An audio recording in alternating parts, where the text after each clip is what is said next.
And I call on Kate Forbes to speak to and move the motion. Minister, 8 minutes, please.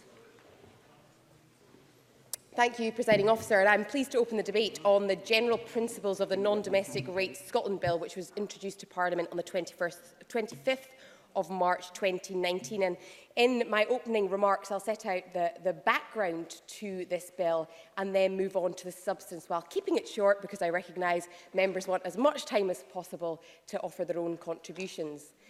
The Government is committed to using the limited economic powers at our disposal to create a tax environment that supports economic opportunity. And as Scotland's second largest tax, non-domestic rates plays a key role in balancing the need to deliver a competitive and a sustainable tax environment, whilst also ensuring that we have sufficient resources to fund the public services that we all rely on. And the independent Barclay Review's remit was to ensure that the rates system supports business growth and long-term investment, as well as better reflecting changing marketplaces.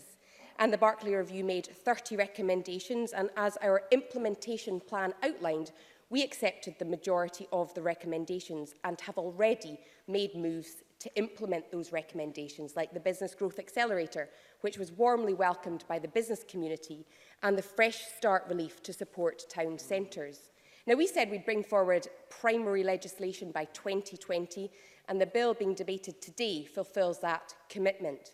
Now, the bill contains meaningful reforms to the rate system, and of particular note is the 3-year revaluation cycle, which has been welcomed by many, including the Royal Institute of Chartered Surveyors and the Scottish Retail Consortium, because it delivers justice by most closely aligning valuations with the market.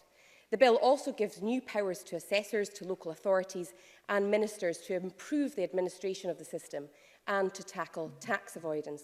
Now, Presiding Officer, a lot of hard work has been undertaken by a range of stakeholders prior to today's debate, and I do want to pay tribute to the members of the Barclay Implementation Advisory Group, the subgroups that were looking at billing and appeals, and the working group looking at sports club relief guidance. The members of those groups have given and continue to give freely of their time to help ensure that these rates reforms, subject to Parliament's will, can be implemented as efficiently and effectively as possible. Now, Presiding Officer, I want to move to perhaps the most important area of the bill today, and that is the appeals system. Our proposed reforms to the appeals system are perhaps the most important and the ambitious of the reforms that we are implementing, but they are also the most complex. I believe that if we fail to reform the appeals system effectively, we risk negating any benefit from all of the other proposed rates changes. Now, I understand that the recent reforms to the appeals system in England have delivered a system that is bogged down in bureaucracy and red tape, resulting in possibly millions of ratepayers being unable to access a fair rates hearing. We must learn from that and make every effort to get our own reforms right. And the appeals subgroup, which was established to inform advice to Scottish ministers, the group's report was published today, offering views on the potential design of a new appeals system. I received the report this morning, and a copy has also been sent to the lead committee, and I look forward to reading it and reflecting on the contents. Now, it's fair to say that not all provisions in the bill have been universally welcomed, specifically the removal of charitable rate relief from mainstream independent schools. And I recognise that the independent school sector is a well-established part of the Scottish education system that promotes choice for parents. However, we agree with the Barclay Review that the current difference in rates treatment between independent and local authority schools is unfair and must end. And I stress unequivocally that this is a change to rating and not to charity law. Now, I now turn, with the time I've got left, to the Lead Committee's Stage 1 report. I'm grateful to the convener and members of the Local Government and Communities Committee for their scrutiny of the bill at Stage 1, and I welcome the committee's support for the general principles of the bill. This morning I wrote to the committee to respond to the various issues that were raised, and I'll now comment briefly on some of those points. I welcome the committee's recognition that the bill provisions aim to address weaknesses in the current appeals system, and I agree with the committee's view that getting the detail of the new appeals process right will be critical to enable the move to 3 yearly revaluations.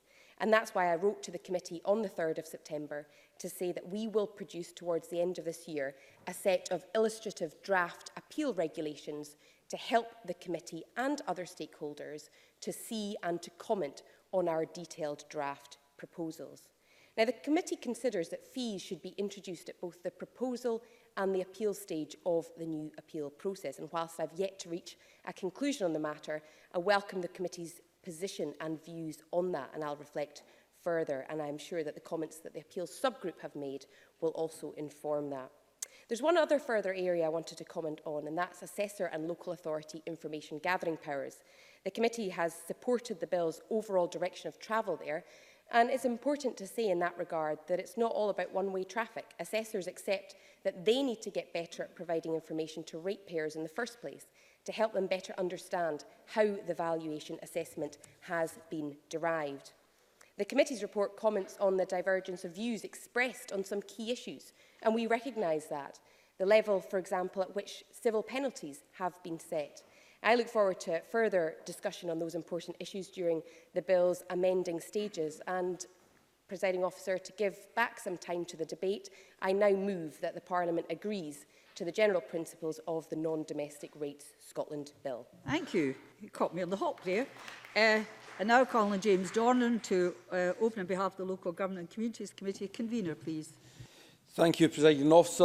I want to begin by thanking the clerks and staff, both the committee clerks and staff from SPICE for all their support, and also the Minister and the Scottish Government for their generally supportive response to our Stage 1 report.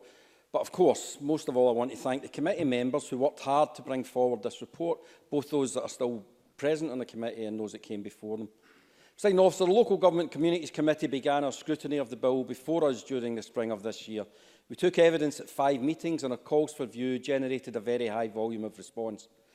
The committee went on 3 visits, one to an independent school, and the other 2 were high street visits to Kilmarnock and Stirling, where we met with local businesses, charities and other employers in order to get a snapshot of local views in the rating system. This high level of informed engagement helped the committee enormously in our role of reporting to the Parliament on the general principles of the bill. Turning to that report at the outset, I wish to say that the committee unanimously endorsed the bill's general principles. We took this position because of the clear support from diverse sectors, public and private, business and third sector, for the overall direction of travel outlined. I would like to single out 2 reforms in particular for comment. The first was the proposal to speed up the evaluation cycle from the existing 5 to 3 years and to bring the date at which evaluations are calculated, the tone date, 1 year closer to the date on which revaluation actually takes effect. Put simply, this means if you pay rates, the amount you pay should more closely reflect the actual current value of your property. It's to be hoped that this will result in fewer appeals against revaluations, and just about everyone agreed that there are far too many appeals at present that clog up the system, eating into resources of councillors and assessors. They can take an extraordinary amount of time to resolve, which of course does not help ratepayers either. The second reform I want to mention is the new provisions on the appeal process. These 2 were generally welcomed. There was a general consensus that the current system is unsustainable. The committee did have some caveats that I think the Parliament should be aware of, and I will mention 2. First, the switch to a 3-year cycle undoubtedly means more work for assessors, and the profession already has a recruitment problem. This needs urgent attention, and we ask the Scottish Government what plans it has to address it. Secondly, the new appeals provisions simply create a framework for a revised process, but leave the details for later. And the committee understands why the Scottish Government has done it this way, but of course it does mean that, as the Minister just said, the next steps will be crucial to ensure we end up with an appeal system that is more efficient than the one we have now. The Presiding Officer, I don't say this lightly because the committee, as does the Government, appreciates the importance of access to justice, especially for smaller enterprises. But given the evidence we received, we asked the Government to give very careful consideration to introducing fees for appeals.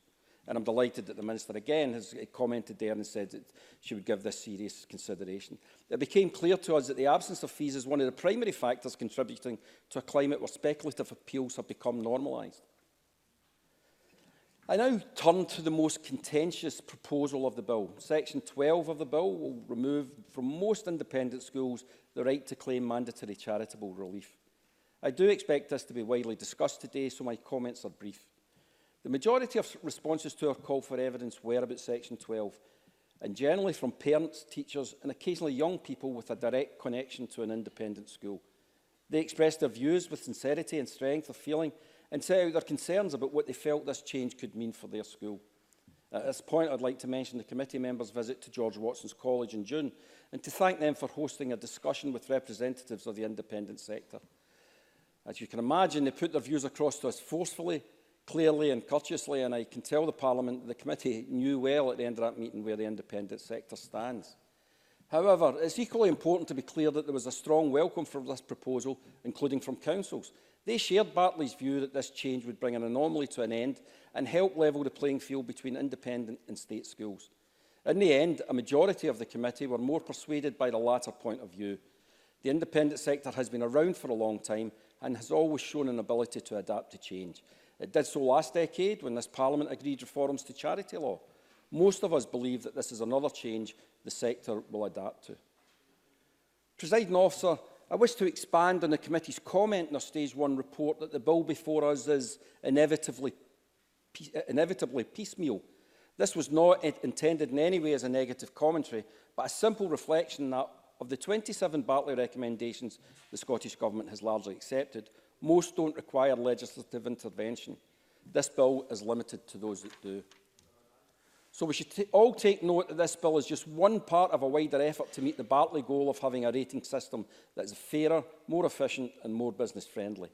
Much of the evidence we received was in fact about the bigger picture beyond the parameters of the bill. The committee agrees that there is benefit in continuing debate about how well the current rate system, including its supporting architecture of release and supplements, reflects modern commercial realities. To pick one example, we might ask whether there are aspects of the rating system that could be re-engineered to address the problem of struggling high streets and help enable a town centre renaissance. That is perhaps a discussion for another day, but we should keep the bigger picture in our sights over coming months and years as we judge the effectiveness of the whole package of reforms that has emerged from the Barclay Review. So, given the tightness of time today, Presiding Officer, I would just like to finish by saying once again that for the record I wish to repeat the committee welcomes the bill, and I now look forward to the rest of what I'm sure will be a very interesting debate, particularly from the members of my committee, of course. Thank you. Thank you very much. You're all being very generous with your time. You had another minute and you had another minute, so where we go, I don't know. You, Mr Fraser, Murdo Fraser on behalf of the Conservatives, 6 minutes or so. Thank you, Deputy Presiding Officer. I feel I have to start by reiterating some comments I made this morning in the Chamber about the timing of this debate, because we have been left with 1 hour and 20 minutes for a Stage 1 debate on what is an important piece of legislation, which a large number of people outside, stakeholders, businesses, those involved with independent schools, are very concerned about. And I think there is an issue as a Parliament we need to address. The primary purpose of Parliament is to scrutinise legislation. We are here to make laws. There are many other things we do which are important, but are not as important as that. And I think Parliament needs to learn a lesson in terms of timetabling debates such as this. But having got that off my chest, I want to give a general welcome to the non-domestic rates bill. In some areas we think it doesn't go far enough. In some areas we have concerns about what is being proposed, but overall its measures are welcome. And as we've heard, the bill seeks to implement the findings of the Barclay Review into non-domestic rates. Now, it does not, of course, implement all the Barclay Review recommendations. For example, we remember that Barclay recommended a change in the tax treatment of arm's-length organisations, ALIOs, whereby local authorities provide leisure and cultural services by means of an independent vehicle, thus making a business rate saving. And the original plan to remove this tax concession was something the Scottish Conservatives vigorously opposed, and I was pleased last year when the Scottish Government announced it would not be proceeding with the introduction of what we called the swim tax. I'm very proud of that particular slogan, Presiding Officer. But there is much in the bill that we welcome, and we welcome the move from 5-year to 3-year revaluations, something that is supported by the business community. All of us will have had experience of hearing from businesses their concern about the increases in business rates set at revaluations 5 years apart. And although there is an appeal process in place, this has led to specific relief having to be introduced to deal with the changes arising from revaluation. And we've seen that, for example, in relief for the hospitality sector and for premises in Aberdeen and the North East. And the move towards a 3-year revaluation schedule should help reduce the demand for specific reliefs in the future. Barclay's proposals for a business accelerator, creating an incentive for businesses to expand and removing the existing disincentive for speculative development by landlords, is also a positive step. It is a relief intended to stimulate growth and investment, and one that we very much welcome. But there are areas in relation to the bill where we still have concerns. Firstly, I just mentioned the fact that the date of the next revaluation is set at 2022, leaving a 5-year gap from the last revaluation. And I think it is worth exploring at least whether that next revaluation could be brought forward a year to 2021, which would then bring us into line with the situation south of the border. If technically possible, this is a move that would be welcomed by business. Briefly, yes? Does the member There is accept... time for interventions if you wish them. Does the member Minister? accept, just on the tone date element, that if we're to deliver all of Barclay, then we must give adequate time to implementing the reforms correctly? Mr Fraser. I'm sympathetic to that view, but I think there is interest in the business community in exploring how achievable it would be to bring that date forward. The second area of concern is in relation to the tax treatment of independent schools. Now, my colleague Liz Smith will say more about this later in the debate, but I just want to highlight 3 concerns I have about this measure. Firstly, there does seem to be a degree of inconsistency in proposing the removal of a charitable relief from independent schools, which are constituted as charities and do not make profits, indeed many of which are in a precarious financial position, and on the other hand granting a new relief to private nurseries which do make profits. And there is a clear inconsistency in that charities running a nursery as part of an independent school will have their relief removed, while other profit-making charities will have a new relief granted to them. Secondly, the Office of the Scottish Charity Regulator have been very clear their strong opposition to what is being proposed, stating in evidence to the committee that they have, and this is a quote, a long-held general concern that treating any group of charities in a differentiated way for tax or other purposes, as proposed by the Barclay Review and now the bill, introduces the potential for confusion in the minds of the public as to what it means to be a charity. So if the Scottish Government wants to review the charitable status of independent schools and their tax treatment, in my view, they should be doing that as a wider review of charity law and not in the context of that bill, and that is a view I know shared by Oscar.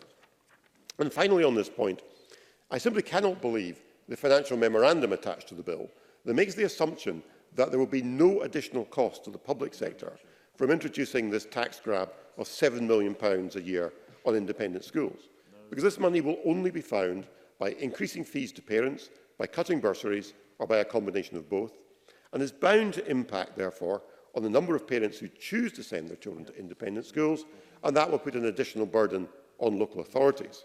And this will be particularly the case in areas such as Edinburgh or Perth and Kinross, which I represent, where relatively high proportions of the pupil population are currently in the independent sector. The last area I want to turn to is in relation to the large business supplement. The Barclay Review recommended that the LBS, currently set at a rate nearly double that south of the border, should be made competitive with the rest of the UK to ensure that Scotland is the best place to do business. And Barclay recommended that the LBS be reduced in 2020 to 21 or sooner if affordable.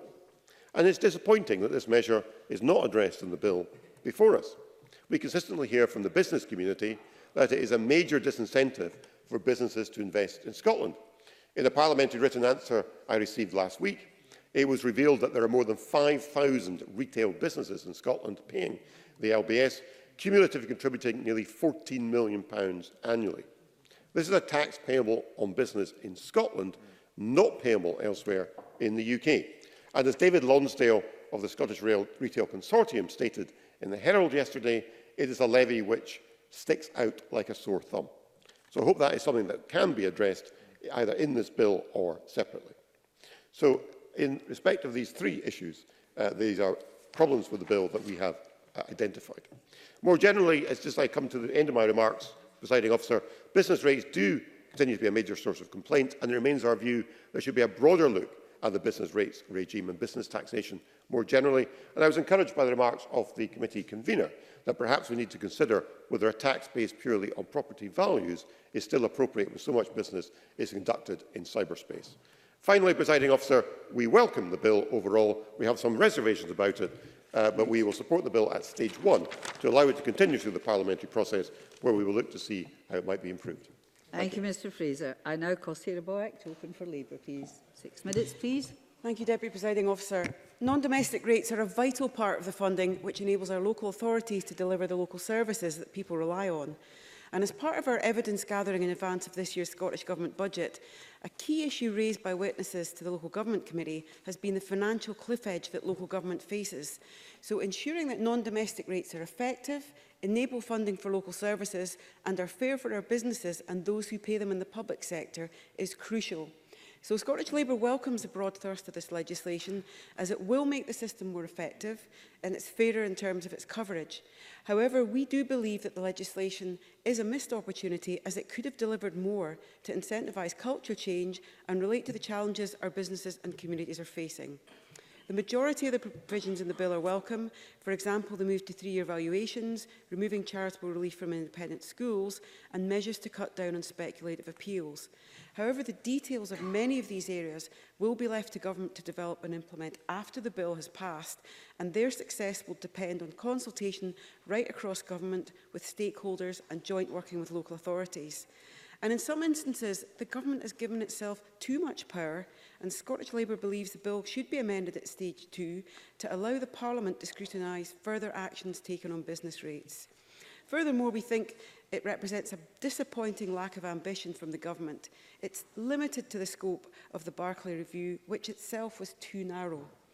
So, there's a couple of things I'd want to highlight. The bill should have engaged further with the current struggles that our high street is facing, and evidence from the business community that aspects of the rating system deter growth. I'd particularly recommend the representations of the Shop Workers Union USDO to the Minister, and I think they're worth taking on board, Minister. Another area, briefly. Constructive one. Who could resist? Minister. Just in light of the bill, there's many things that we've already implemented from Barclay, which have supported, for example, the High Street, that don't need primary legislation. So is the member making the point that there's further we can do out with this legislative process, or more that we can do that's actually required in the law? And Ms Boyack, you will get your time back. I think both. I thank the Minister for her constructive intervention. Another area is the urgent need for incentives for low-carbon investment. We urgently need to see new infrastructure for local heat and power schemes to create new opportunities for investment and deliver new, affordable low-carbon heat projects. Last month, Glasgow Councillor Anna Richardson made the point that the way district heating systems are treated in the local tax system acts as a deterrent to them being used more widely. Unfortunately, she said, under present rules, installing district heating systems brings in significant new non-domestic rates, and that adds unduly to the cost of heating homes. And her point is that homes heated from a district system are effectively penalised. How can that be right when we need low-carbon community networks that are affordable, that there are disincentives which make them uncompetitive with the higher carbon technologies we're trying to move away from?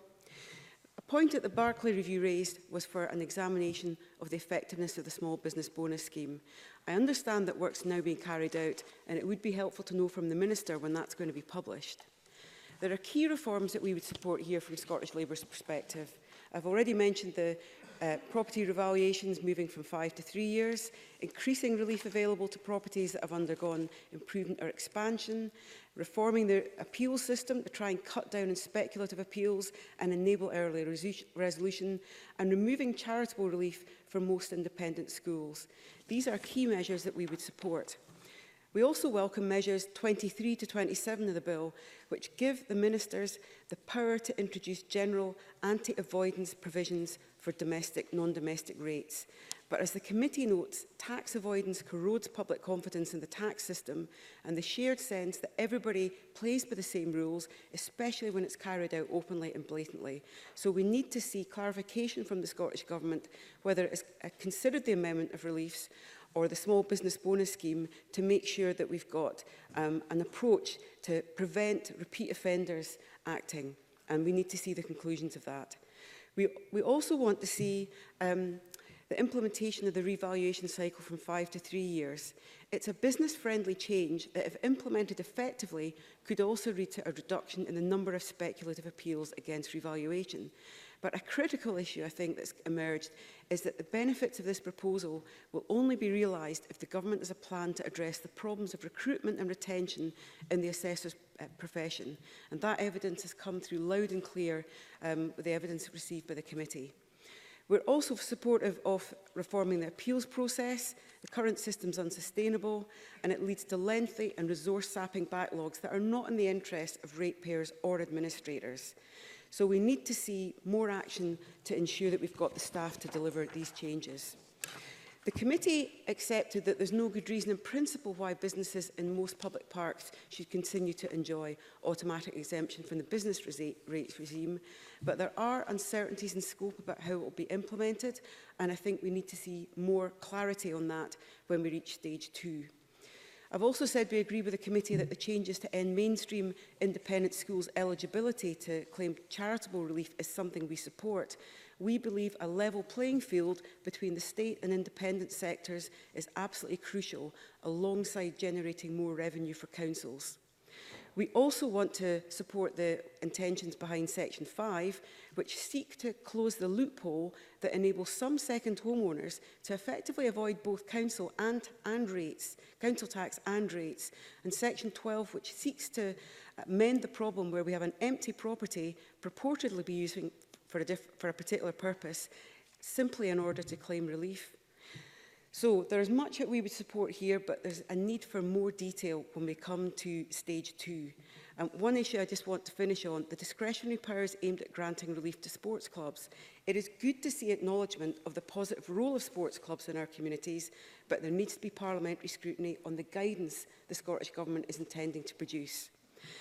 Given the range of issues that will need further clarity, I think it's really crucial that stage 2 is done in a constructive way and that ministers are able to answer a lot of our questions, because without that there'll be lots of uncertainty for business. So there's much that we can support in this, but really there are changes that need to be made and there are opportunities that can be taken. You must end. I want to thank the witnesses who gave evidence to us and support the committee's evidence gathering work. Thank you very much. Thank you, Presiding Officer. I call on Andy Whiteman to the Green Party. Mr Whiteman, please. Thank you, Presiding Officer. I've got 5 or 6 minutes, or? You've got 5 minutes and a wee bit extra, but don't overplay your hand. No, I won't. Thank you, Presiding Officer. I want to just open by noting that this is the first time the Scottish Parliament has considered primary legislation on non-domestic rates. Indeed, there's been no primary legislation, no reform in over a quarter of a century since the Local Government Finance Act of 1992. And I think that's very telling. It demonstrates how little interest there's been in Parliament on local tax. It also demonstrates how much power the 1992 Act gave to the then Secretary of State for Scotland, now Scottish ministers, in relationship to detailed design of the non-domestic rating regime, including the rates themselves, the reliefs and other details that are all pushed through Parliament in secondary legislation. And so for a tax, as the Minister pointed out, is the second highest yielding tax within devolved powers. This, I think, is a remarkable state of affairs. So the fact that we have a bill is welcome, but what is not welcome is that it's so narrowly focused on a series of technical measures and leaves a vast number of questions unanswered. And it's worth briefly reflecting on why that is.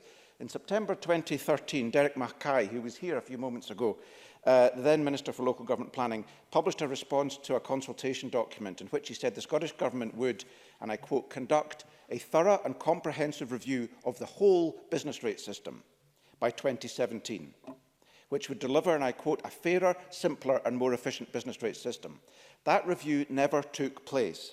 Instead, we had the Barclay Review that asked one question in its consultation. And the question was, how would you redesign the business rate system to better support business and incentivise investment? That was the only question it asked. And that's why, for example, Oscar never really paid much attention to this review. And it was only after the review was complete that organisations like Oscar suddenly realised that the findings had some relevance to them, because the review was instructed on the basis that its recommendations would be revenue neutral.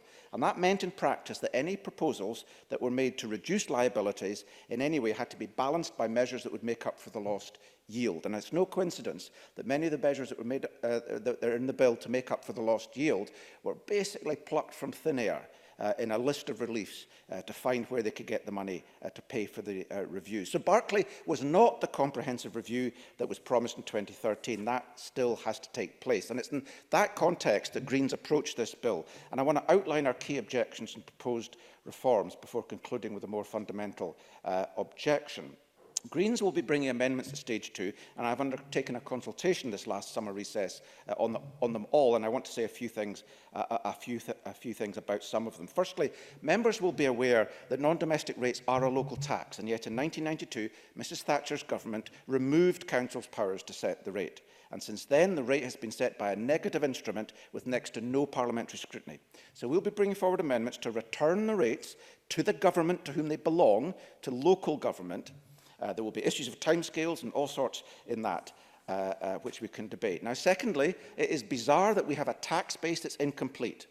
Barclay Recommendation 28 was that all property should be on the roll, and those currently exempt could then be granted reliefs, which would increase transparency of the, for example, unjustifiable tax breaks afforded to agricultural holdings. And this is a recommendation that was made as far back as 1976 by the Layfield Committee. The Mirrorlees Review in 2011 drew government's attention to it, and the Land Reform Review Group in 2014 made a very clear recommendation on it. There were over 13,000 new entries on the valuation roll added in the last 2 years to cover shootings and deer forests. The vast majority of those will be registered agricultural holdings. We're well on the way to completing the roll. We should commit to completing the task. Thirdly, for example, another reform. The non-domestic rate is currently a flat tax with one rate, 49 pence or thereabouts, I believe, applicable to all properties regardless of their value. We propose and think there should be a progressive rate with a tax-free allowance and a progressive rate just like income taxes. Other changes we'll be seeking include either removing the exemption that's granted in the bill for specialist private music schools or retaining it, but also applying it to the 4 specialist music schools, such as the City of Edinburgh's Music School, that are in the public sector.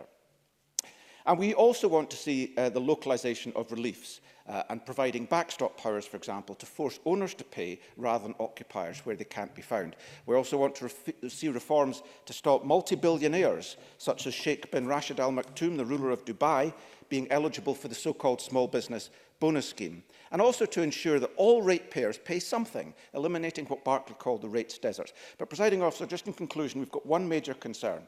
The removal of this tax base from the control of its historic owners, local government, is, in our view, a violation of international law. It's a breach of Article 9 of the Council of Europe's European Charter of Local Self-Government, which provides legal protections for the autonomy of the tax base of the local state. This cannot be allowed to persist, and because it does so, at the moment anyway, we cannot support this bill, but neither will we stand in its way. Greens will abstain in the motion this evening. Thank you. Thank you very much.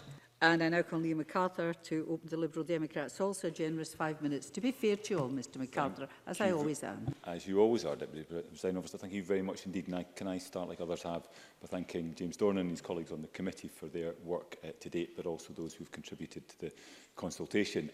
I have to say I find myself in agreement with many of the concerns and the analysis that Andy Whiteman has just laid out. This is a set of fairly modest proposals stemming from the Barclay Review, which in of itself was hobbled in terms of its breadth and its scope, and that leaves a bit of a bits and pieces bill that the Parliament is considering now, and it's in a policy area that I understand has been uncomfortable territory for this and indeed previous governments. I well remember back in 2010 the business rates revaluation, which left many businesses, particularly in the hospitality sector, facing massive increases up to, I think, 1,000% in some instances, with no transition. Ministers at that stage seemed largely unconcerned, though concerned enough to delay the revaluation. And then, as we see in this bill, until 2016, although in this bill we see the imperative for having regular revaluations. After that, we had the business rate incentivisation scheme, which got off to a fairly inglorious start. The government in COSLA were still arguing in 2014 about what the baseline for 2012 should be, let alone the outcomes or the performance or the payouts for any year. Eventually, ministers had to fiddle the figures, shortchanging Aberdeen to the tune of millions of pounds. Then they went ahead and cancelled the scheme anyway. And the risk, I think, in trying to fake localism is that you create more of a mess. I would rather this bill set about giving control of business rates to local authorities for many of the reasons Andy Whiteman set out, giving them the opportunity to form meaningful and strong partnerships with businesses in their area, linking to the existing roles in economic development, to business support and to local colleges. Each authority would have the clout to shape a more successful local community. That approach would accept that the same economic and taxation blueprint does not necessarily work in every region of Scotland. But I accept that that is not in this bill. The Scottish Government is also scrabbling around to work out how to avoid taxing people who improve their properties, invest in machinery, install renewable energy, all of which are inherent problems in the business rate system. It's fundamental that it's based on rental value, yes. Andy Whiteman. Thank the member for taking the intervention. This may be seem to be a pedantic point, but the members persistently referred to business rates. I mean, he and I are members of the Scottish Parliamentary Corporate Body. I don't think he regards us as business people in that respect, but of course this building, I've just looked it up, has got a rateable value of £6,965,000. This is a non-domestic rating system. It is a rating system on the occupational value of non-domestic property, and to conflate it with the interest of business, I think has been damaging to some of the debate over the past decade. I'm sure all right, Mr McCarthy, your time back. Thank you. I'm happy to take that reprimand in the spirit in which he's intended, and I certainly bear the scars of the non-domestic rates impact on this building, having been a member of the corporate body for some 8 years now. But this is not tackled, these issues are not tackled in this legislation. That's why the Scottish Liberal Democrats believe that a move to a land value system could generate both economic advantages and government efficiencies, if linked also to reforms of council tax. But we don't have a major bill before us, we have a small bill. So in conclusion, can I raise one of the particular issues within it? Scottish Lib Dems certainly hope that if it progresses, the bill will close a loophole that allows second homeowners to declare themselves a business and get rewarded with a government tax cut. Willie Rennie has spoken strongly of the concerns in parts of the East Neuk of Fife, for example, that holiday rental owners are not paying their fair share. I think some of the consultation responses are right when they point to the large burden that will be placed on local authorities to police the bill as it's currently worked. Those respondents suggest making changes to the small business bonus instead, and the Minister, I would hope, would respond to that. I would also like to know how the reviews of small business bonus and the micro-letting are going to impact on the ground. The Scottish Government has chosen one approach in this bill while embarking on 2 reviews of 2 other approaches. Ministers aren't so much putting the cart before the horse, but rather setting 3 carts rolling downhill all of their own accord. And I'd be interested to learn what timetable the Scottish Government thinks will be best allow those 3 processes to be considered together. For now, I wish James Dornan and his colleagues on the committee all the best as they take forward their stage 2 scrutiny of this bill. Thank you. Thank you very much. Open debate. Speeches of a generous 4 minutes. Kenneth Gibson, followed by Liz Smith. Thank you very much, Presiding Officer. And firstly, I would like to agree with Liam MacArthur in terms of the loophole on second homes. This bill will update Scotland's non-domestic rate system and create a more modern and equitable ratings structure. In terms of revenue, non-domestic rates are the second most important devolved tax behind income tax, and in 2018-19 that accounted for £2,847 million. By comparison, council tax income was £487 million less. The Bartley Review outlined 30 recommendations intended to make the rating system fairer, the ratepayer experience better and enable economic growth. And I'm pleased that the Scottish Government accepted the majority of recommendations, not least 3-year evaluations, and acted decisively to implement those which do not require primary legislation. I believe the business growth accelerator should be welcomed across the chamber, and the current system when a new property is built or an improvement or expansion of an existing property takes place, the rateable value increases. Given that a key business objective is to grow, often by improving and extending their premises, an expansion to a property with a rateable value of £15,001 to £18,000 would result in an effective payment of rates at 38.75 pence in the pound. and 49 pence in the pound if the rateable value is over £18,000. So with a rateable value of £15,000, nothing is paid, while at £18,001 would be £8,820 and 49 pence. This cliff edge can only inhibit expansion, dissuading owners from taking long-term growth decisions due to cost. Bartley also stated that this penalises ratepayers who make environmental improvements, for example solar panels, face requirements to improve their required to improve their properties as a result of regulation or invest in plant and machinery. And while the small business bonus scheme is not being considered in this bill, its positive impact as the Federation of Small Businesses has repeatedly said, saving businesses from going under during the recession could be improved, allowing businesses not only to survive but grow. Additionally, the demand for small business premises which benefit from the small business bonus has led to overheating in the rental market with regard to cheaper properties. This incentivises companies to take business away from high streets where costs are usually higher. The Business Growth Accelerator will incentivise investment and growth, introducing a 12-month delay and rate increases when an existing property is expanded or improved, and entirely new properties will only become liable for rates after 12 months. And I would agree with Murdo Fraser that it would help if the UK government would actually look to tax online retailers, which would help our town centres and indeed our shops.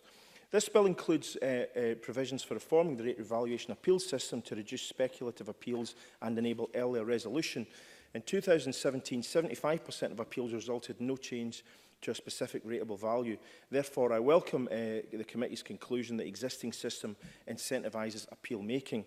And this is primarily due to the current system not charging a fee for appeals and the ease with which one can be lodged. Accordingly, I believe that an applicant who has initially been advised that appeal has little chance of success should have a fee imposed to mitigate against spurious appeals. Now, independent schools with charitable status are entitled to 80% mandatory relief from non-domestic rates, and I agree with the majority of the committee that all independent schools should pay rates and no longer be able to claim charitable relief. Not only would this end an unfair and unequal practice relative to state schools, it would generate more revenue for councils to spend on local services, and I simply do not accept that independent schools would suffer, with the impact on fees being only around 1.3% across the sector, far less than the impact of recent teacher salary and pension changes. I believe this should apply to the entire independent sector. It is simply anomalous and inconsistent to exempt one music school from paying their rates. Presiding Officer, Scotland has the most comprehensive package of rates relief in these islands, worth more than £750 million in the current year, and over 90% of properties pay a lower poundage compared with the rest of the UK. This bill is on track to achieve a goal of improving our non-domestic rate system, helping businesses to grow and encourage long-term investment. Thank you very much. I call Liz Smith to fall back Alec Rowley. Ms Smith. Thank you. And can I put on the record that in the past I've been a governor of 2 independent schools. Can I agree wholeheartedly with my colleague Murdo Fraser, who earlier in the debate raised some very serious concerns that we have about the element that affects independent schools within this bill, elements that we would need to see change before we could agree to it at stage 3. And I entirely agree with what Mr Whiteman said, that there are serious anomalies about specialist music schools. If I can also go to a point that James Dornan mentioned about the 2005 legislation. There are members in this chamber, Deputy Presiding Officer, who at the time believed that none of the independent schools should have charitable status because they felt that they were elitist and therefore that should be removed. However, when that legislation went through in 2005, it did so unanimously on account of all parties in this chamber agreeing that the evidence that had been presented to the Parliament showed that the independent schools did play a very valuable role, whether that was measured in educational, social or economic terms, and it's good to hear the Minister agreeing with that. But there was another point about that 2005 legislation, because the Parliament also agreed again unanimously that the charity test should be tightened so that all independent schools were made much more accountable in terms of the public benefit that they offered, and crucially much more accessible. And I think that's a very important point to remember, because this is all relevant to the debate about the proposals regarding the removal of charitable relief. Because, Deputy Presiding Officer, the fees in the independent sector will unquestionably rise by more than has been the current average of an annual fee increase, thereby increasing the likelihood that more parents will be unable to choose independent education. And this in turn will mean that the state sector, already very hard pressed when it comes to resource provision, will be asked to accommodate more pupils and I think the second part of that equation is that by definition you will actually cause the independent schools to become more elitist. And I won't, if you don't mind, because we're so short of time, Mr Dornan. As I mentioned earlier, this is surely the exact opposite of what this Parliament unanimously decided in 2005, and it is actually the exact opposite of the SNP's stated ambitions for education in Scotland. And of course it would also put Scotland's independent schools at a competitive disadvantage with England. Similarly, does this Parliament really want to see a situation whereby the availability of independent schools' facilities is restricted because these schools will face much more serious financial constraints? Does it want to see a situation whereby independent schools are no longer quite so able to offer assistance to state school pupils to study subjects not in their own curriculum, or unable to support some local primary schools with arts or drama or sports provision? Does the Parliament want a situation where the independent sector is not so able to meet the 1140 hours nursery provision, or not so able to provide marking assistance for the SQA, which is one of the warnings that was issued to the committee? Because, Deputy Presiding Officer, these are all possible scenarios, each of which would serve to undo all the excellent good work that has gone on by both the state and the independent schools to bring the sectors together to enhance the education for all young people. And worst of all, does it really want to see a situation where some of the smaller independent schools will close down altogether, adversely affecting employment and local businesses as well as their own staff? Because the Local Government Committee has been well told that that is a real risk. Now, may I finish on the point that there are some really serious anomalies within this bill. I really don't think that the Scottish Government has thought them through, and these will be issues that we will bring to stage 2.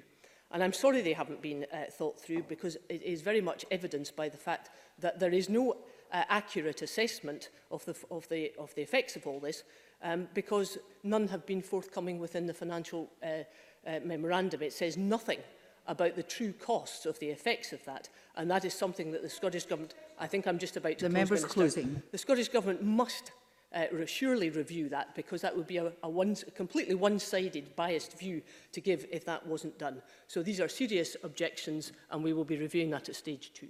Thank you. I call Alec Rowley to be followed by Joan McAlpine. Mr Rowley, please. Thank you, Presiding Officer. Can I firstly apologise for being a few minutes late to the beginning of this debate? I believe the report that the committee has produced today captures many of the key issues raised by those who gave evidence and submitted their views, and I congratulate the convener and the members.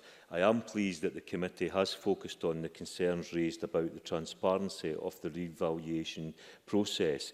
And I would have to say that it is a ridiculous position whereby a business struggles to understand the process and how an evaluation has been reached on their property, as is the case for many businesses.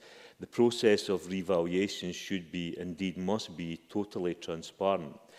If it is too complex and too difficult for the majority of people to understand, then it is clearly failing and should be challenged.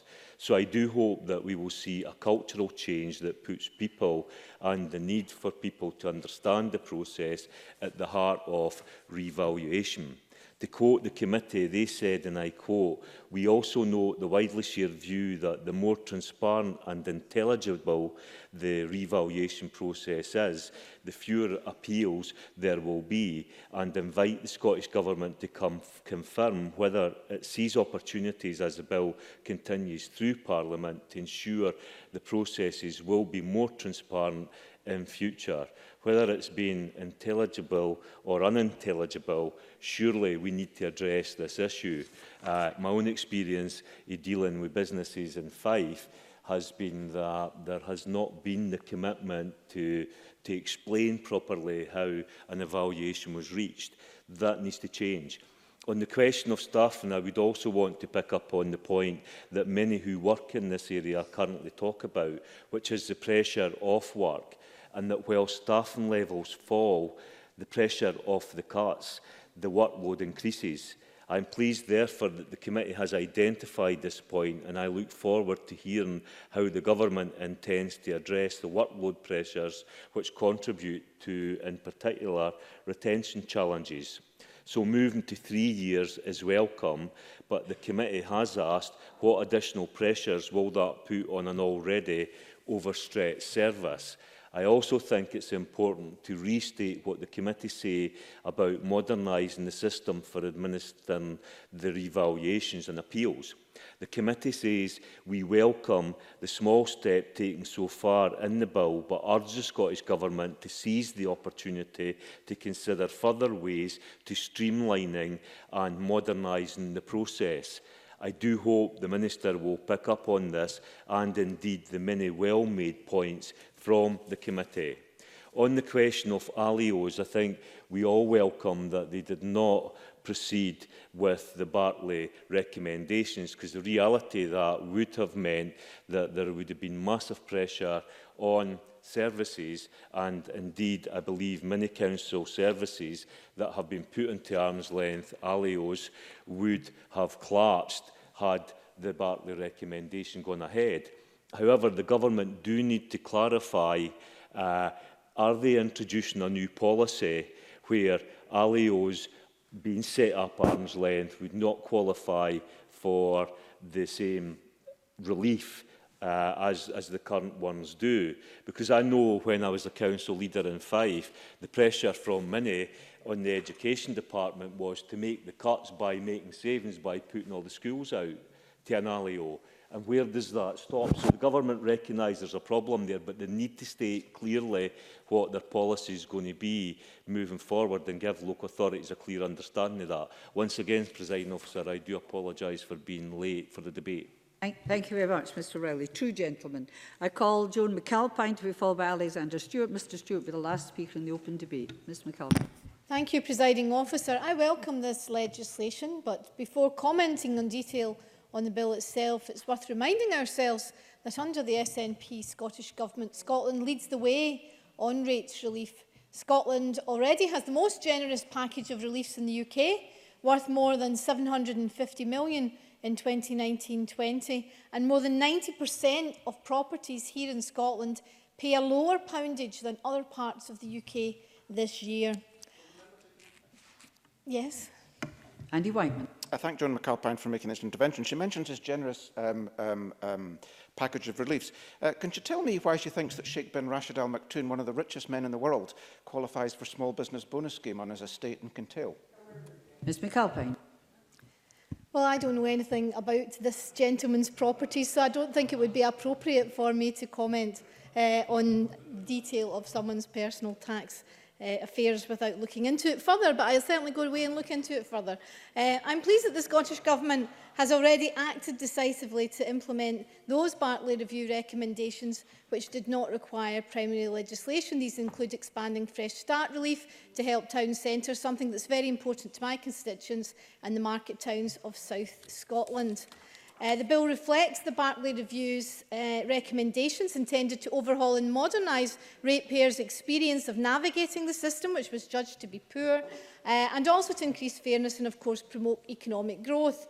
The bill puts in place ambitious reforms to the appeal system, which will improve decisions and build trust. The new two-stage appeal system will facilitate better and earlier information sharing, enabling a right first time valuation to reduce the number of changes on appeal and build trust in the system. The Bartley report acknowledged a strong consensus among stakeholders that three-year revaluations would be a better time frame. And I note the briefing for today's debate from the Shop Workers Union USDAW, which says we believe that these changes will ensure that the rate system better reflects market trading conditions and provide a more effective natural stabiliser against cyclical economic effects as well as economic shocks. I want to say a few words about the measures in the bill aimed at tackling tax avoidance, with regards in particular to empty properties. Empty property is one of the biggest problems we face in regards to both urban and rural regeneration, and I therefore welcome the attention given to this matter both by Barclay and by the bill. For example, it was suggested to the review that a well-known avoidance tactic to reduce a property's rates liability when it's empty is to occupy only a small part of the property for storage. This allows the owner to either qualify for another relief or to allow a new period of empty property relief to begin after a set period. Section 12 of the bill deals with the first of these aspects, and I will watch closely to see how this works in practice. I understand the second aspect will be dealt with through subordinate legislation. Either way, it's important that the councils use these new powers to tackle the scourge of empty property and indeed use the powers they already possess to deal with this problem. I note also that Barclay recommended reform to restrict relief for listed buildings to a maximum of 2 years, and the rates liability for property that has been empty for significant periods should be increased. The consultation by the government said that after 2 years, relief should fall to 10% and that a surcharge should apply after 5 years. From 2020. This would deal with a problem I have direct experience of. I've been approached by constituents in the town of Annan who are directly affected by listed buildings which have been left to crumble. And I want to pay particular tribute to local resident William Hogg, who led a petition asking that action should be taken on properties including the Albert Hall, the Central Hotel and the Erskine Church. I wasn't in the committee scrutinising this legislation, so I'm unable to ascertain whether this particular Barclay recommendation on listed buildings will be enforced through the bill or through regulations. But I note that the consultation proposed it would take effect from this year, so I hope the Minister can confirm that that is the case. Thank you very much. Thank you very much. I call Alexander Stewart. Then we move to closing speeches. Mr Stewart. Thank you, Deputy Presiding Officer. I'm very pleased to be able to take part in today's debate on the Non-Domestic Rates Scotland Bill. And as a member of the Local Government and Communities Committee, can I thank all those who have supported us during our evidence sessions and given information on where we are. And as a former councillor, I'm acutely aware of the impact and the importance of non-domestic rates, and we welcome many parts that are coming forward in this bill. But we also have to think of the consequences that councils are suffering under the government in the reductions they've been receiving. And we know already that 168 million in this financial year alone has taken place. The Scottish Government is making political choices, and we usually look at the context of that when we see this bill. Many changes are proposed and some of them go far, but some of them don't go far enough. And we will address, and it will not address, some of the chronic underspending that councils have in this situation. Scotland has one of the lowest growth rates of any country in the EU and is lower an employment rate than other parts of the United Kingdom. The Scottish employment rate at the moment is much lower, and if we had seen the same rate in the United Kingdom across the last 10 financial years, that would mean that in excess of over 300,000 more people would be in work in Scotland today. That is quite a staggering and sobering statistic, Deputy Presiding Officer. And thinking about our high streets, retail has been particularly hard hit in Scotland, and that has continued to fall in comparison with the rest of the United Kingdom. And we had our visits, as the committee had, to go and see some of these locations, Presiding Officer, and it was quite harrowing to hear some of the views from some of the retailers about how they're coping with the demands in city centres. And there has been talk already in the Chamber this afternoon about online businesses, and they need to be looked at as we go forward. We also found that when it came to the amount that was being ploughed into the rates situation, that we found that some locations across the sector were finding it really difficult. Now, that was the hotel sector and the hospitality sector, and we also know that in the renewable sector were also suffering, and we saw that when we had the situations in Aberdeen and Aberdeenshire when the government had to support them, Presiding Officer, because they had seen their rates bills double or even treble, or as we've already heard, gone up by 1,000%. That's unsustainable for businesses to be put in that kind of situation and circumstances, and that needed to happen. And I'm delighted that the Scottish Conservatives are one of the people and groups who forced the U-turn, and we saw a £40 million extended to the hospitality sector in Aberdeen and Aberdeenshire. Happy to do so. Andy Whiteman. I thank the member for taking intervention. He has gone on at some length about the situation in Aberdeenshire. Does he agree with me that it would be far better for Aberdeenshire to have the powers in Aberdeenshire to have been able to deal with that problem probably years before it happened, or indeed shortly after it happened, rather than having to come to central government in the National Parliament to invoke a complex relief scheme? You have to balance the economy and ensure that there's a growth between what's happening across the sector. So I hear what you're saying, Mr Whiteman, but I don't necessarily agree with it completely. So So, as we've already said, we know that the government has looked at the revaluation and the Barclay review, and I do believe that one of the biggest reliefs that will happen will be that we will look at the 3-year rather than the 5-year, and that is vitally important. But it's also disappointing that despite the long-standing promises of reform and the business rates, that there is no firm timescale to reduce the large business supplement. Yeah. This makes it for very much the case for Scottish businesses to be uncompetitive in the national. No, time is pressing. This is something that even the Deputy First Minister acknowledged when he was the Finance Secretary, and he said that the SME government were committed to setting the poundage rate no higher than that set in England. But 7 years on, we still haven't got up with that. It's commitments that are ringing hollow. So at some time, we've already discussed the independent school sector, and I come from Mid-Scotland and Fife, which has a large number of independent schools. Yep. And I echo the comments of my colleague Liz Smith in raising concerns about the proposals to remove the charitable relief. And also talk about the comparisons when we talk about the state sector. It's simply misleading to talk about that because it's only cycling money through different parts of the public sector. So that in itself should not be looked upon as an area for talking about. As my colleagues have also indicated, we will support the general principles of the bill, but we will see that we've missed opportunities here to progress and make things improve. It fails to take Scotland's business forward in a competitive range and doesn't give us the system that we want. So in conclusion, Presiding Officer, we shall still therefore be supporting the general principles of this bill at this stage, but we'll be seeking to amend at stage 2 and stage 3. Thank you. Thank you very much, Mr Stewart. And we move to winding out speeches. I call on Rhoda Grant. Thank you, Presiding Officer.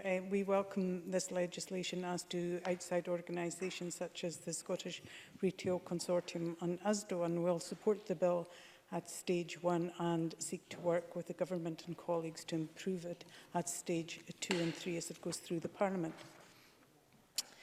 We welcome the powers for Scottish ministers to introduce general anti-avoidance provisions for non-domestic rates. And as Sarah Boyack said, and as the committee notes, tax avoidance corrodes public confidence in the tax system. We need to see tax as a good thing, our contribution towards building a better society. Tax avoidance is often seen as something that should be promoted, and in some instances, tax evasion is also encouraged. Kenneth Gibson talked about having to deal with the whole tax system. When we see large companies offer minuscule amounts of money in lieu of their tax liability, it devalues the whole of the tax system and indeed encourages others to avoid paying the tax that they are due. We also agree with the committee that we also agree that the change to end the exemption for mainstream and independent schools who claim charitable relief is also very welcome by ourselves, creating a level playing field between state and independent sectors. And it will also, as many members said today, give local authorities more funding. Along with the committee, we're not persuaded that there is a case for treating independent specialist music schools any differently from other independent schools made. I think I'm quite short of time, so I will take a very brief intervention. Liz Smith. Would that case not be enhanced if there was a much more detailed financial memorandum? Rhoda Grant. Indeed, I think there needs to be more detail with a lot of the aspects of the bill. But as far as independent schools go, this has been something that has been a cause for angst for some time. And I think it's important that independent schools are treated the same as other schools and indeed are not given allowed rates relief based on charitable status. Because while there are independent schools providing specialist musical tuition, there are the same types of schools that are in the public sector, such as the Scotland's National Centres of Excellence. And I should maybe register an interest because I'm a former pupil of Brockton High School, which is now a Centre of Excellence for traditional music. It wasn't when I was there, and I can't sing a note, so it may be just as well. I think we will look at bringing forward amendments that help strengthen this part of the bill.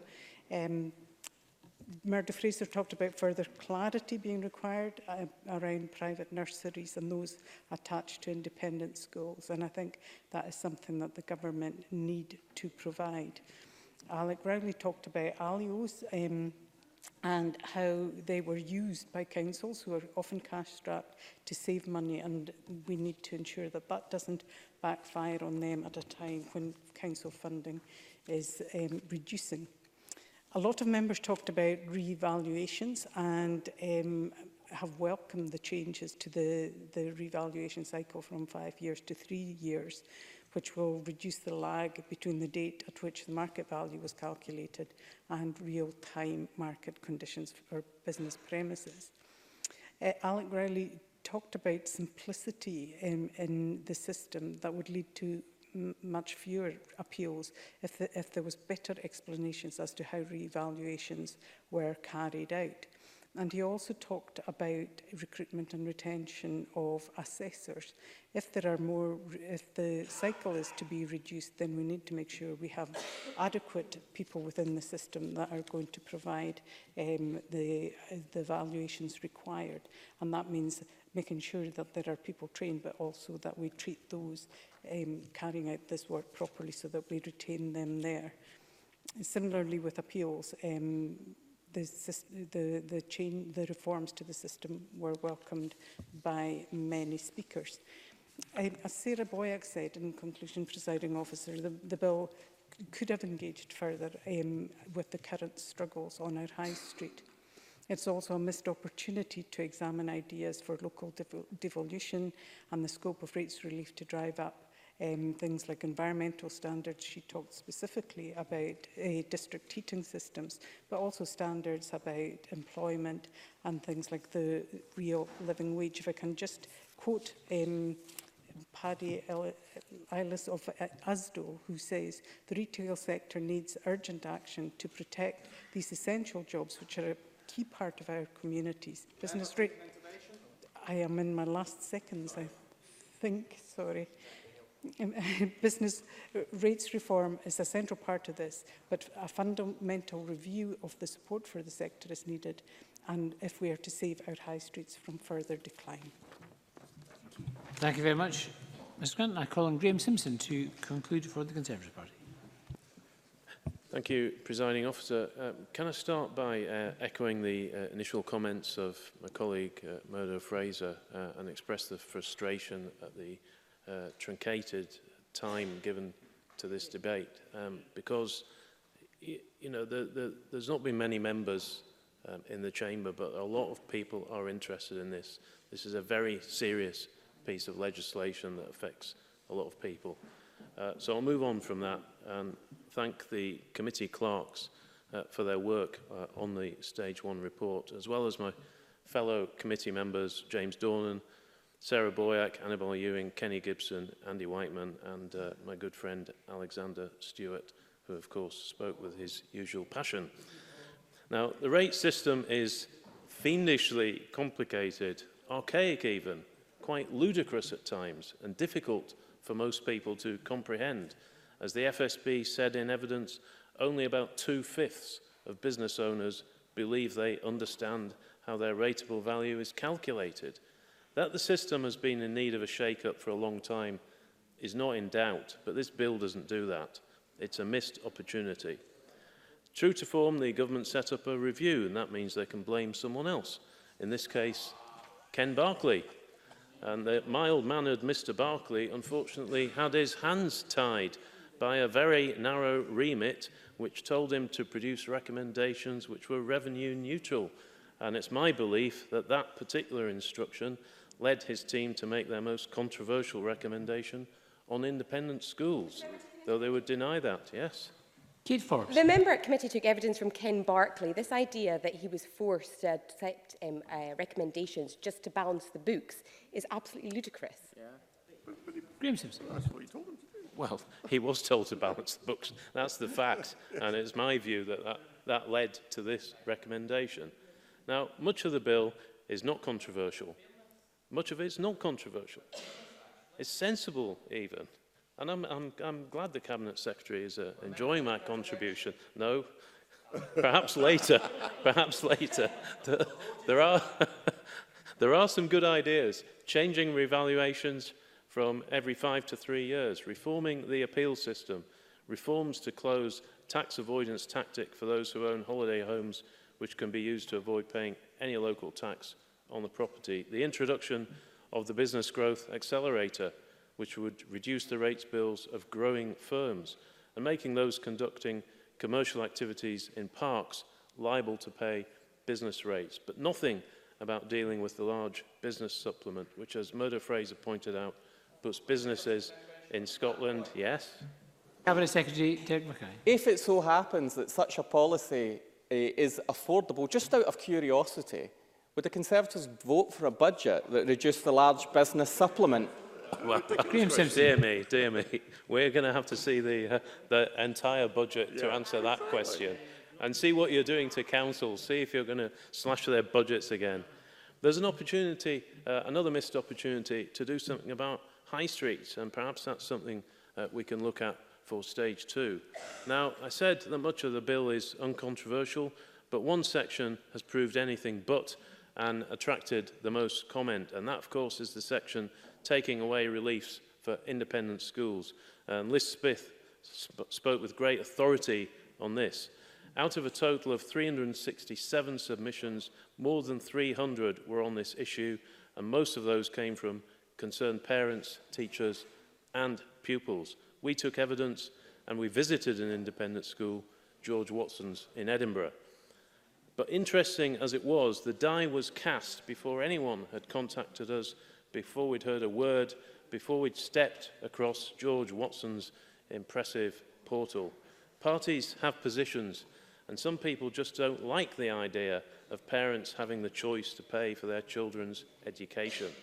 I prefer to go with the evidence, and it was overwhelmingly this: that independent schools are charities, that all charities benefit from rates reductions, and that to meddle with that arrangement is meddling with charity law.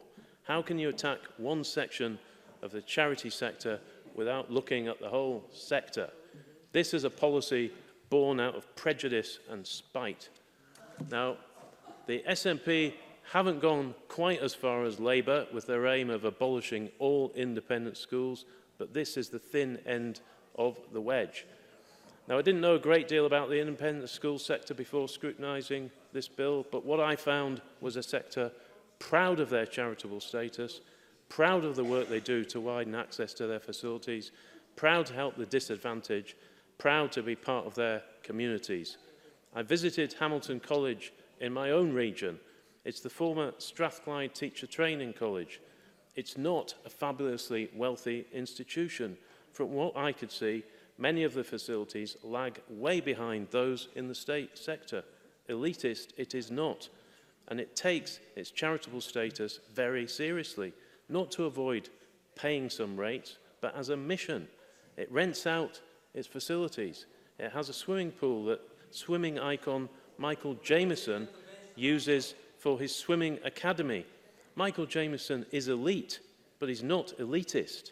Do we really want to put that type of endeavour at risk? The charity regulator, Oscar, made some damning comments. We've heard about them already. So finally, on schools, there was the proposal to make one exception, specialist music schools, and there's only one in the sector, St Mary's in Edinburgh. There really was no logic to this, and I wonder what or who lay behind it. We're going to see amendments at stage 2. We are open to ideas. We will work with other parties and outside organisations to improve this bill, and we'll even work with the Minister if she's willing to be flexible. Thank you very much. And I call the Minister, Kate Forbes, to wind up and conclude our debate. Presiding Officer, and I would like to applaud and thank the members that have defended the timescale given to this critically important debate. And obviously, as somebody who's been heavily involved with the bill, the more time given to it, the better. In terms of the points that have been raised, there have been quite a number of points, and I'll try my best to get through them, but there's always an open invitation to other parties to discuss any element of it in advance of stage 2 amendments. So to start with James Dornan as convener of the committee and his point around the broad welcome to 3-yearly cycles, I think that in itself will resolve a lot of the challenges that we see in the appeals system. Now, of course, to James Dornan's point and Alex Rowley's point, we do need to make sure that A, we solve the appeals challenges, but that secondly, we ensure assessors are as well supported as possible. And that's, of course, why we included £2.5 million in this year's budget, which went directly to assessors. That was the figure they identified as the support they needed this year, and they welcomed that. Now, to a number of other points, Murdo Fraser mentioned the tone date and some of the business desire to see the tone date in line with the rest of the UK. Now, there are questions around the tone date for the rest of the UK because of the prorogation of Parliament, although I think that bill is now back in play to set the tone date at 2021. But assessors were clear with us, I think they were clear with the committee as well, which is if we want to deliver the bulk of the Barclay recommendations and get it right, then we do need that timescales. Now, on to independent schools, which, as I expected, has not been a controversy-free area of discussion. I'm going to say again, as I said in my opening remarks, that this is not about charity law. This is not about the important role that independent schools play. And to the points that Liz Smith made around the financial impact, it is worth pointing out that the financial impact was assessed in the Business and Regulatory Impact Assessment. Yes, I will. Liz Smith. To the Minister giving way on this point, but the financial memorandum does not give a fair and balanced view of both the costs and the benefits as it should. Minister. It was included in the BRIA, but to that point I will respond because I find it difficult to accept that the magnitude of change which has been identified would be sufficient to lead to a mass exodus of pupils. So in terms of the impact of our proposals are equivalent to about 1.3% increase of current average fees. That is a small increase compared to the average yearly fee increase of 4%.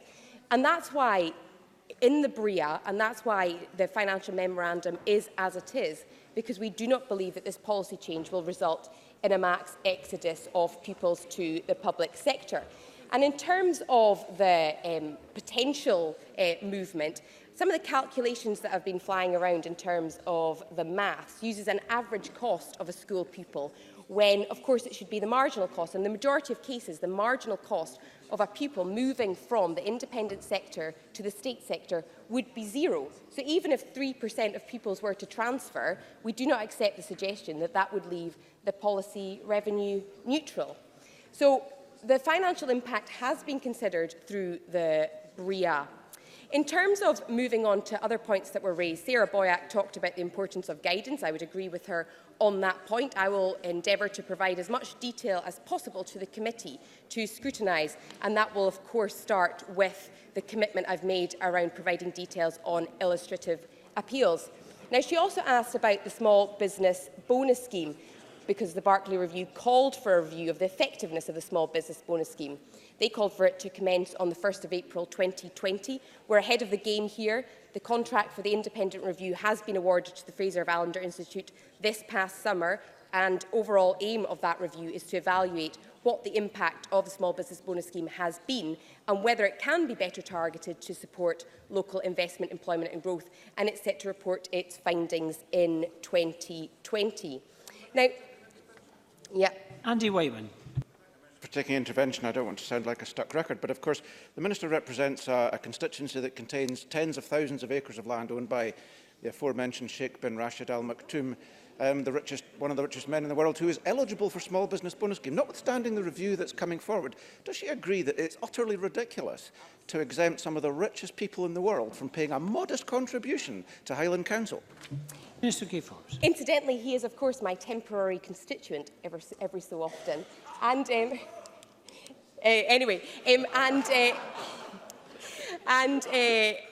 point is well made. I do not dispute. That is why we've committed to the review of the Small Business Bonus Scheme, because the purpose of the Small Business Bonus Scheme is to ensure that small businesses can grow, develop and invest. And we want to make sure it is well targeted.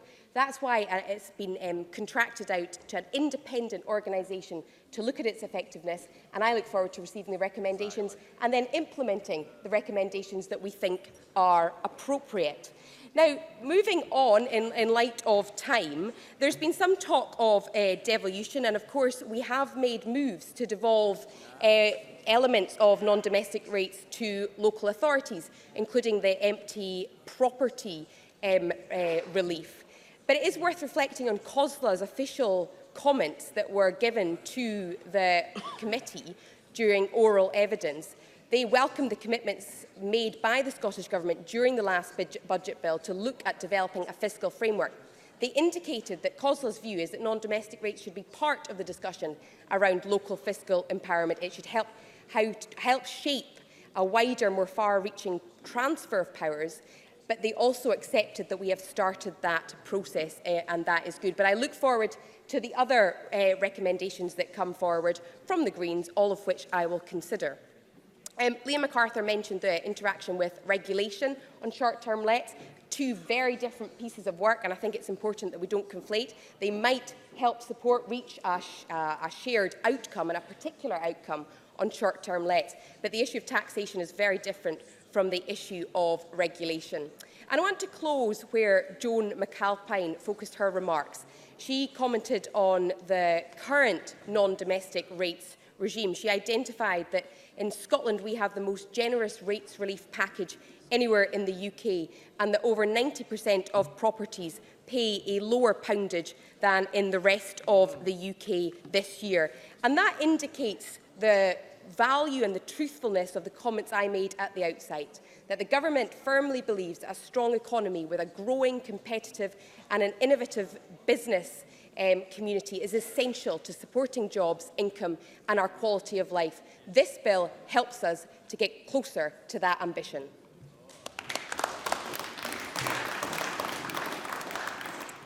Thank you very much. And that concludes Stage 1 debate on Non-Domestic Rates Scotland Bill. The next item of business is consideration of motion 19269 on a financial resolution. Could I ask Derek Mackay to move this motion? Moved. Thank you.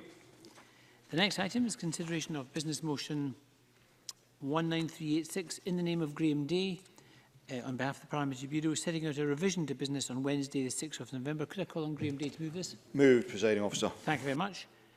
No members asked to speak on this motion. Can I put the question therefore that the motion 19386 be agreed? Are we all agreed? Yes. We are agreed. Thank you. So we turn to decision time. There are 3 questions today. The first question is that motion 19335 in the name of Michael Matheson on the Transport Scotland Bill at stage 3 be agreed. Are we all agreed? Yes. We're not agreed. We'll move to a vote. And members should cast their votes now.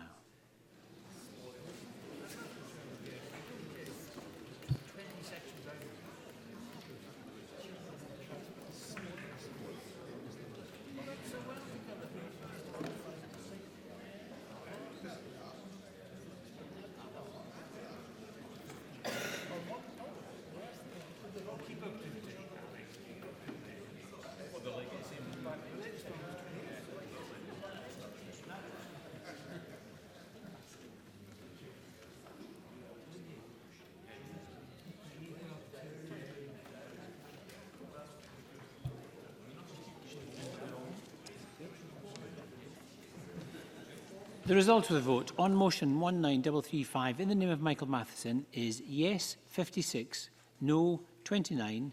There were 18 abstentions. The motion is agreed and the Transport Scotland Bill is passed.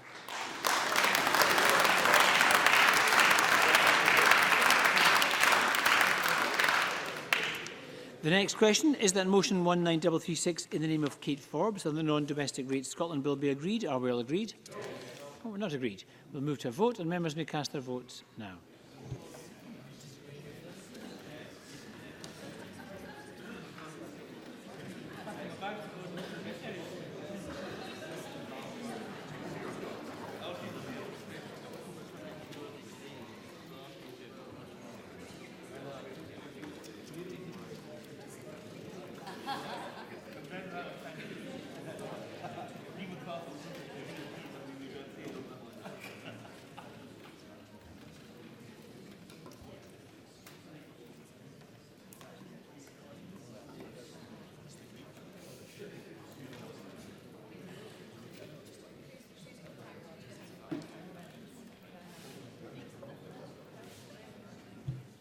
The result of the vote on motion 19336 in the name of Kate Forbes is yes, 97. There were no votes against. There were 6 abstentions. The motion is therefore agreed. And the final question is that motion 19269 in the name of Derek Mackay on non-domestic rates Scotland Bill financial resolution be agreed. Are we all agreed? Yes. Are we all agreed? Yes, we are agreed. Thank you very much. That concludes decision time, and I close this meeting.